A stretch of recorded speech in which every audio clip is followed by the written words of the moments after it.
के लिए आपने मुख्तलिफ सियासी पार्टियों का साथ दिया। कभी आपने कांग्रेस का साथ दिया, तो कभी आपने बसपा का, तो कभी समाजवादी का आपने साथ दिया।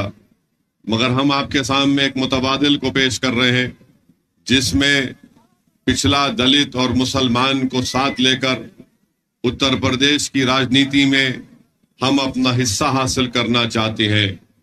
अगर आप समाजवादी को वोट देंगे तो सिर्फ आप वोट डालने वाले बनकर रहेंगे, और जब आप पर मुसीबत और तकालीफ के पहाड़ तोड़े जाते हैं तो समाजवादी पार्टी की जबान से लफ्ज मुसलमान नहीं निकलता।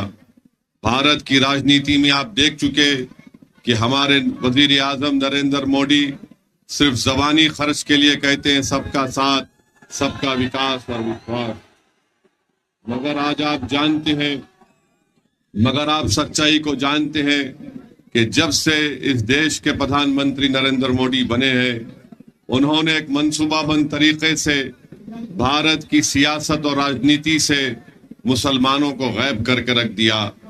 आज आप बीजेपी के एडवर्टाइजमेंट उठाकर देख लीजिए, वहां पर लफ्ज मुसलमान तो छोड़िए, लफ्ज अक़लियत भी आपको नजर नहीं आता। तो मेरी आपसे गुजारिश है कि आप मुत्तहदा तौर पर आने वाली 25 तारीख के दिन आप पीडीएम के उम्मीदवार को अपना वोट देकर कामयाब करिए। डरने और घबराने की जरूरत नहीं है आपको। आप जानते हैं कि अगर आप भारत की राजनीति में अगर आप अपना मुकाम हासिल करना चाहते हैं, अगर आप एक इज्जत की जिंदगी गुजारना चाहते हैं, मैं आपसे अपील कर रहा हूं कि आप मुत्तहदा तौर पर अपनी एक सियासी क़यादत को बनाइए। ना समाजवादी ना बीजेपी इन तमाम बातों को कबूल करने के लिए तैयार है।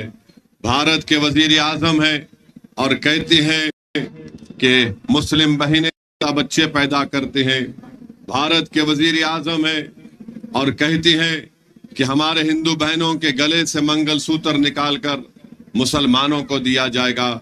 भारत के वजीर आजम है और 17 करोड़ अवाम के ताल्लुक से वजीर आजम कहते हैं कि हम घुसपैठी हैं। उत्तर प्रदेश का मुख्यमंत्री कहता है कि किसी की आत्मा आ गई है, वो हो रहा है। याद रखिए, अगर आप अपनी क़यादत नहीं बनाएंगे तो फिर हमको या तो ऐसा जहर दिया जाएगा जिससे हमारी जल्दी मौत हो जाएगी, या फिर ऐसा स्लो पॉइजन दिया जाएगा कि वो स्लो पॉइजन से भी हमारी मौत होगी। तो सियासी तौर पर हमको जिंदा रहने के लिए मैं आपसे बार बार कह रहा हूं, मैं हमेशा उत्तर प्रदेश आता रहा और आपसे ही बात को कहता रहा। बाज ने यकीन किया, बाज ने सिर्फ जलसे में आकर मेरी बात को सुनकर चले गए। मगर बताइए आप, 2014 का लोकसभा का चुनाव, 17 का विधानसभा का चुनाव, 19 का लोकसभा चुनाव और 2022 का विधानसभा चुनाव, अगर मैं आपसे कहूंगा कि क्या आपने बीजेपी को वोट दिया, तो आप सब हाथ उठाकर कहेंगे कि हमने वोट नहीं दिया। अगर मैं आपसे पूछूंगा कि तुमने वोट क्यों दिया समाजवादी को, तो आप कहेंगे कि वो बीजेपी को हराने के लिए दिया। मगर बताइए आपका वोट कहां चला गया है? तो मेरे अजीज दोस्तों और बुजुर्गों, मेरी आपसे अदबन गुजारिश है कि आज आपके दरमियान में एक मुतबादिल है, एक विकल्प है। बीजेपी को अगर कोई रोक सकता है तो ये पीडीएम का इत्तेहाद रोक सकता है, जिसमें पिछला भी है, दलित भी है और मुसलमान भी है। अगर आप समाजवादी पार्टी को वोट देंगे तो सुनिए वक्त कम है, अगर आप समाजवादी पार्टी को वोट देंगे तो आप सिर्फ उनके यादव परिवार को मजबूत कर रहे हैं। बताइए, आज आप देखते हैं कि यही इलाहाबाद में एक शख्स जिसको कोर्ट ने सजा दे दी गई थी, जिसके हाथों में हथकड़ियां थी, पुलिस की मौजूदगी में उसको हत्या कर दी गई। कोई नाम लेने तैयार नहीं था। मैंने खुलकर कहा कि अतीक अहमद का कत्ल है ये, और कत्ल करने वालों पर एक्शन लेना चाहिए।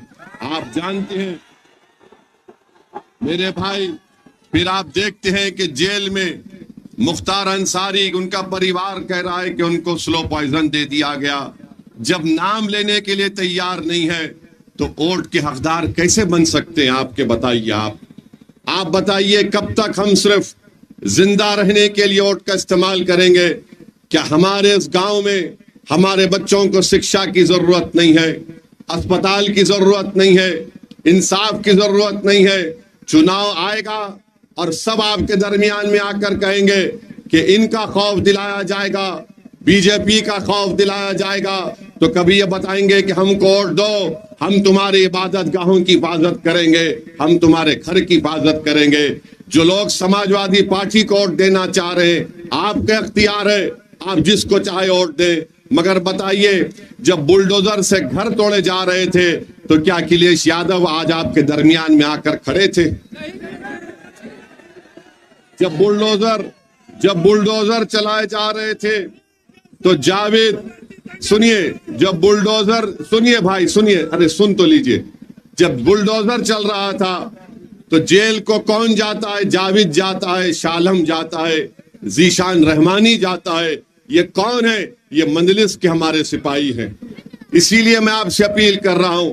अब रहा सवाल कि प्रधानमंत्री जो बार बार ये भाषण देते हैं कि बच्चे ज्यादा पैदा कर रहे हैं, प्रधानमंत्री आपके खुद 6 भाई हैं,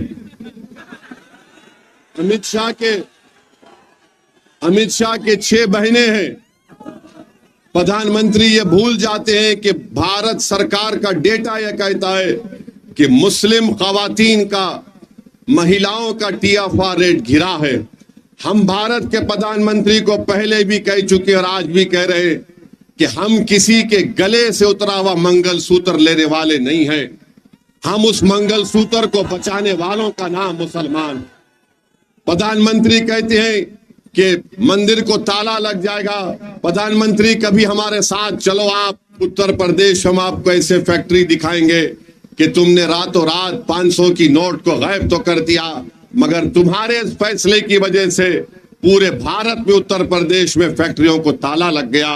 गरीब परेशान आज भी है, कर्जों में डूब चुका है। प्रधानमंत्री ने कहते हैं कि ताला लग जाएगा। अरे बताओ, तुमने पूरे भारत में चंद घंटों में लॉकडाउन का ऐलान कर दिया, तुमने पूरे भारत को ताला लगा दिया। तो जितने उत्तर प्रदेश के नौजवान लोग मुंबई में थे, दिल्ली, हैदराबाद में थे, वो वापस अपने वतन को नहीं आ सके यहां पर। इसीलिए हम आपसे कह रहे हैं कि प्रधानमंत्री अपने असली एजेंडे पर आ चुके हैं और बात कर रहे हैं, सिर्फ ऐसी बातें प्रधानमंत्री कर रहे हैं। और फिर उत्तर प्रदेश के मुख्यमंत्री बोलते हैं कि फुला की आत्मा आ गई।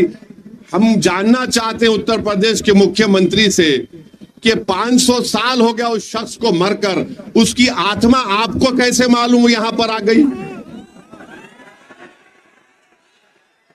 तो मालूम हुआ कि उत्तर प्रदेश के मुख्यमंत्री को जिंदों की फिक्र नहीं है, आत्माओं की फिक्र है।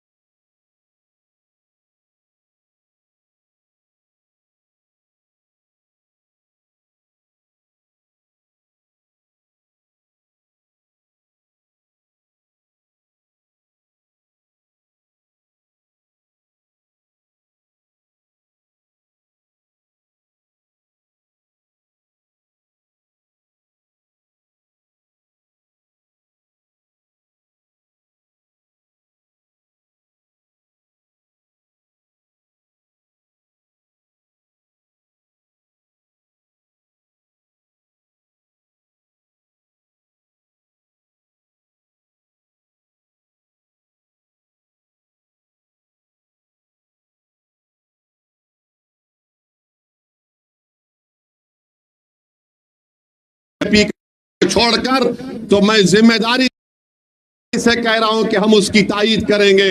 हम भी चाहते हैं कि दोबारा देश के प्रधानमंत्री नरेंद्र मोदी ना बने। तो मेरी आप तमाम से, सुनिए भाई, सुन तो लीजिए। मगरिब आप अपने वीडियो रिकॉर्डिंग करने के लिए नारा लगा रहे, मत करिए आप ये। सुन तो लीजिए हमारी बात। अगर आपका MP जीत कर जाएगा, अगर कल भारत की पार्लियामेंट में यूनिफॉर्म सिविल कोड, यकसान सिविल कोड का बिल लाया जाएगा, तो क्या अखिलेश यादव खड़े होकर उसकी मुखालिफत करेंगे? CAA का कानून जब भारत की पार्लियामेंट में लाया गया आपने देखा, दुनिया ने देखा, अल्लाह ने हमको तौफीक दी, हमने बीजेपी के 300 MP मोदी और शाह के सामने उस बिल को काला कानून कहकर उस बिल को फाड़ दिया था। ट्रिपल तलाक का गलत कानून लाया गया जो मुस्लिम महिलाओं के खिलाफ है। पूछिए इन लोगों से क्या कहना चाहते हैं उस पर। अखिलेश की जबान से लफ्ज मुसलमान नहीं निकलता, कभी नहीं निकलेगा, याद रख लो आप मेरी इस बात को।